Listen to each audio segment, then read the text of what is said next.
മരുന്നിന് വന്നവനോട് not available, പുറത്തുനിന്ന് വാങ്ങാൻ പറയാം. സ്കാനിങ്ങിന് വന്നപ്പോൾ നമ്മൾ ഈ നിൽക്കുന്ന കോഴിക്കോട്ടെ മെഡിക്കൽ കോളേജിൽ 5 MRI സ്കാനിങ് യൂണിറ്റുകൾ പ്രവർത്തിക്കുന്നില്ല. ആകെ ഒരു KHRWS ഉണ്ട്. അവിടെയാണെങ്കിൽ തിരക്ക് കാരണം ആളുകൾക്ക് സ്ലോട്ടും കിട്ടുന്നില്ല. ഇൻഷുറൻസുമായിട്ട് ബന്ധപ്പെട്ട ആളുകൾക്ക് ആർക്കും അതിന്റെ ആനുകൂല്യങ്ങൾ കിട്ടുന്നില്ല.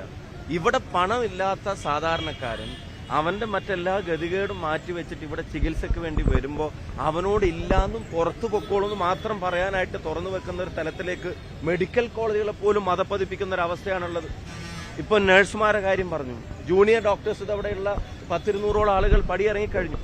അടുത്ത 3 മാസത്തേക്കുള്ള ആളുകളുടെ ലിസ്റ്റിൽ നിയമിക്കാൻ ഈ പറഞ്ഞ പോലെ പുറം കരാറാ. അപ്പൊ ആ സാധ്യതകൾ പോലും പുറംവാതിൽ നിയമനത്തിന് വേണ്ടി മാറ്റിവെക്കാൻ ശ്രമിക്കുന്ന തരത്തിൽ പരിപൂർണമായ തകർച്ച കേരളത്തിന്റെ ആരോഗ്യരംഗം നേരിടുകയാണ്. ഇവരെ ബാധിച്ചിരിക്കുന്നത് PR അഡിക്ഷനാണ്. മറ്റൊന്നിലും താല്പര്യമില്ലാത്ത തരത്തിൽ ഇവിടുത്തെ കാര്യങ്ങൾ മാറുക. ഇപ്പോ ജെനുവിനായിട്ടുള്ളൊരു സംശയം ജനങ്ങൾക്ക് ഉണ്ടാവുക. ഈ മരുന്നില്ല എന്ന് പറയുമ്പോൾ എഴുതി കൊടുക്കുമ്പോൾ ഇത് പുറത്തുനിന്നാ വാങ്ങേണ്ടി വരുന്നത്. ഒരു സർജറിക്ക് സ്ലോട്ട് കൊടുക്കാതിരിക്കുമ്പോൾ പിന്നെ ഇത് സ്വകാര്യ ആശുപത്രിയിൽ പോയിട്ടാണ് ചെയ്യേണ്ടി വരുന്നത്. ഒരു സ്കാനിങ് സർക്കാർ നിരക്കിൽ ഇതിനകത്തുനിന്ന് ചെയ്യാൻ പറ്റുന്നില്ലെങ്കിൽ പിന്നെ അത് സ്വകാര്യ ലാബുകളിലാണ് ചെയ്യേണ്ടത്. സർക്കാരുമായി ബന്ധപ്പെട്ടവർക്കോ മന്ത്രിസഭയിലുള്ളവർക്കോ ഇവിടുത്തെ സ്വകാര്യ മെഡിക്കൽ ലോബിയായിട്ട് വേറെ ഏതെങ്കിലും തരത്തിലുള്ള ലൈസൺ ഉണ്ടോ? അവരുടെ ബെനിഫിറ്റിന് വേണ്ടിയാണോ നിങ്ങൾ ഇപ്പൊ പ്രവർത്തിക്കുന്നത്? അതല്ലെങ്കിൽ ഈ പ്രശ്നങ്ങളെ പ്രയോറിറ്റൈസ് ചെയ്യാൻ നിങ്ങൾ തയ്യാറാവാത്ത എന്താ? ഇപ്പൊ ഡോക്ടർ ഹാരിസ് ചിറക്കലിന്റെ ഫേസ്ബുക്ക് പോസ്റ്റിന് ശേഷം ഉണ്ടായൊരു പ്രശ്നങ്ങളല്ലല്ലോ ഇത്. ഇതിന്റെ മുമ്പ് തന്നെ എത്രയോ തവണ കോഴിക്കോട്ടെ മാധ്യമങ്ങൾ ഈ കോഴിക്കോട് മെഡിക്കൽ കോളേജിന്റെ മുമ്പിൽ നിന്ന് ഇവിടെ ഇല്ലാത്ത കാര്യങ്ങളെ സംബന്ധിച്ച്, പ്രയാസങ്ങളെ സംബന്ധിച്ച് റിപ്പോർട്ട് ചെയ്തിട്ടുണ്ട്. MK രാഘവൻ MP ഇവിടെ നിരാഹാരം കിടന്നിട്ടുണ്ട്. DCCയുടെ UDFന്റെ നിരവധി സമരങ്ങൾ ഇവിടെ നടന്നിട്ടുണ്ട്. എന്തെങ്കിലും നടപടിയെടുക്കുന്നതായിട്ട് നമുക്ക് അനുഭവപ്പെടുന്നുണ്ടോ? ഇപ്പൊ ബേസിക് ആയിട്ടുള്ള കാര്യങ്ങൾ പോലും ഗുരുതരമായ വീഴ്ചയും അനാസ്ഥയുമാണ്. കത്രിക വയറിനുള്ളിൽ മറന്നു വെക്കുന്നത്, കാലുമാറി ശസ്ത്രക്രിയ നടത്തുന്നത്, എന്തെല്ലാം അബദ്ധങ്ങളാണ്. ICUയിൽ രോഗി പീഡിപ്പിക്കപ്പെടുന്നത്, മഞ്ഞപ്പിത്തം ബാധിച്ച 2 സഹോദരിമാർ മെഡിക്കൽ കോളേജിൽ മരണപ്പെടുന്നത് ഒറ്റപ്പെട്ട സംഭവങ്ങളല്ല. എല്ലാ ദിവസവും എണ്ണി പറയാവുന്ന സംഭവങ്ങൾ എല്ലാ ദിവസവും ആവർത്തിച്ചുകൊണ്ടിരിക്കുക. എന്നിട്ട് അതിനൊരു മടിയില്ലാതെ ന്യായീകരിക്കുന്ന തരത്തിൽ, എല്ലാം ഓക്കെ ആണെന്ന് പറയുന്ന തരത്തിൽ ഇവിടെ ഒരു ഭരണമില്ലായ്മ ജനങ്ങൾക്ക് കൃത്യമായിട്ട് അനുഭവപ്പെട്ടിട്ടുണ്ട്. ഞാൻ നേരത്തെ മീറ്റിംഗിൽ പറഞ്ഞൊരു കാര്യം ഞാൻ ആവർത്തിക്കുന്നു. ഇത് UDFന്റെ രാഷ്ട്രീയ ആരോപണമായിട്ട് കാണണ്ട. ഇതിവിടുത്തെ പൊതുജനങ്ങളുടെയോ രോഗികളുടെയോ ഒരവസ്ഥ മാത്രമായിട്ട് നിങ്ങൾ കാണണ്ട.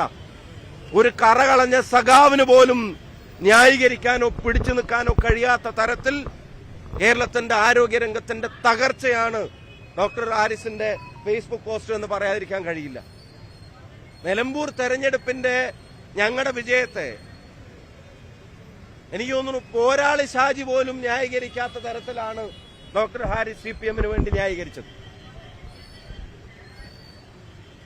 P. ജയരാജന്റെ റെഡ് ആർമി പോലും ഗോവിന്ദമാഷിനോട് നന്ദി പറയുന്ന പോസ്റ്റ് ഇട്ടപ്പോഴും സ്വരാജിന്റെ പെർഫോമൻസ് ആണ് ഏറ്റവും മികച്ചതെന്ന് പറയുന്ന, UDFന്റെ കൂട്ടുകെട്ടിനെ കളിയാക്കുന്ന, വിമർശിക്കുന്ന, സർക്കാർ ചട്ടങ്ങളെ ലംഘിക്കുന്ന, ഏറ്റവും മികച്ച ട്വിസ്റ്റായിട്ട് 66,000 വോട്ടിന്റെ സ്വരാജിന്റെ വോട്ടിനെ കാണുന്ന ഒരു കറകളഞ്ഞ സഖാവ്.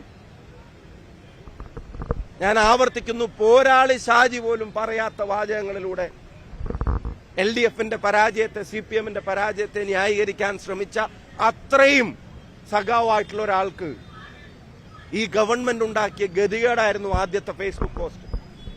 അതിനെതിരായിട്ടുള്ള ഗവൺമെന്റിന്റെ പ്രതികരണത്തിൽ നിന്നുണ്ടായ നിരാശയിൽ നിന്നാണ് ആ പോസ്റ്റ് പിൻവലിച്ച് അദ്ദേഹം ഇട്ട ഫേസ്ബുക്ക് കുറിപ്പിൽ അവസാനം പറയുന്ന വാചകം, ജീവിച്ചിരുന്നിട്ട് എന്താ കാര്യമെന്ന്. ഈ ഗവൺമെന്റിന്റെ ആരോഗ്യ വകുപ്പിൽ മെഡിക്കൽ കോളേജിൽ ഒരു ഡിപ്പാർട്ട്മെന്റിന്റെ ഹെഡായി പ്രവർത്തിക്കുന്ന ഒരാൾക്ക് രോഗിയോട് നീതി ചെയ്യാൻ കഴിയാത്തതിന്റെ പേരിൽ ജീവിച്ചിരുന്നിട്ട് എന്താ കാര്യം എന്ന തോന്നലും ആത്മനിന്ദയും ഉള്ളിലുണ്ടായിട്ടും അതിന്റെ ഒരു ലെവലേശം പോലും മനസ്സിൽ തോന്നാത്ത ഭരണാധികാരി പിണറായി വിജയൻ ഭരിച്ചിട്ട് എന്താ കാര്യമെന്ന് അവനവനോട് ചോദിക്കാൻ ഇവർ തയ്യാറാവണം. ആ ഡോക്ടർക്ക് തോന്നിയ ആത്മനിന്ദയുടെ കുറച്ചെങ്കിലും കേരളത്തിന്റെ ആരോഗ്യ വകുപ്പ് മന്ത്രിക്ക് തോന്നണം. ഒരു യൂറോളജി ഹെഡിന് അവിടെ ഇരുന്നിട്ട് എന്താ കാര്യമെന്ന് മാത്രമല്ല, ജീവിച്ചിരുന്നിട്ട് എന്താ കാര്യമെന്ന് തോന്നിയിട്ടുണ്ടെങ്കിൽ ആ വകുപ്പിൽ ഭരിച്ചിട്ട് എന്താ കാര്യം എന്ന് ആരോഗ്യമന്ത്രിക്ക് തോന്നണ്ടേ, മുഖ്യമന്ത്രിക്ക് തോന്നണ്ടേ? അതൊന്നുമില്ല. അവരെ പിടികൂടിയിരിക്കുന്ന മാറാ രോഗം PR അഡിക്ഷനാണ്. ഇത് ഇവിടുത്തെ സ്വകാര്യ മെഡിക്കൽ ലോബിയുമായിട്ടുള്ള ലേസണാണ് ഗവൺമെന്റ് നേതൃത്വം നൽകുന്ന ആളുകളെ. ഒരു കാരണവശാലും ജനങ്ങൾക്ക് നീതി ലഭിക്കുന്നില്ല. ഞങ്ങൾക്കിതൊരൊറ്റ സമരത്തിന്റെ വിഷയം മാത്രമല്ല, ഞങ്ങളിത് പറയുമ്പോഴും ഇവിടെ രോഗികൾ വന്ന് മടങ്ങിപ്പോവുകയാണ്. നാളെ ഇവിടെ രോഗികൾ വരും. അവരുടെ അവകാശങ്ങൾ അത് ഹനിക്കപ്പെടുകയാണ്. ഗവൺമെന്റ് ഇതിനെ പ്രയോറിറ്റൈസ് ചെയ്യണം. ഗവൺമെന്റിന്റെ PR ചെലവുകൾ വെട്ടിക്കുറച്ച് ആ പണം രോഗികളുടെ ജീവൻ രക്ഷിക്കാൻ നീക്കിവെക്കാൻ തയ്യാറാവണം എന്ന് ഞങ്ങൾ ആവശ്യപ്പെടുന്നു. KPC പ്രസിഡന്റ് പ്രഖ്യാപിച്ചിട്ടുണ്ട്. അത് ചെയ്യാത്ത പക്ഷം, അങ്ങനെ ഒരു നിലപാട് ഗവൺമെന്റിന് ഇല്ലാത്ത പക്ഷം ഈ പ്രതിഷേധം ഒറ്റ സമരം കൊണ്ട് അവസാനിപ്പിക്കില്ല. ഇവിടുത്തെ സാധാരണക്കാർക്കൊപ്പം അടിയുറച്ച് കോൺഗ്രസ് പാർട്ടി ഉണ്ടാവും. അവർക്ക് വേണ്ടി ഈ പോരാട്ടം ഞങ്ങൾ മുന്നോട്ട് കൊണ്ടുപോകും.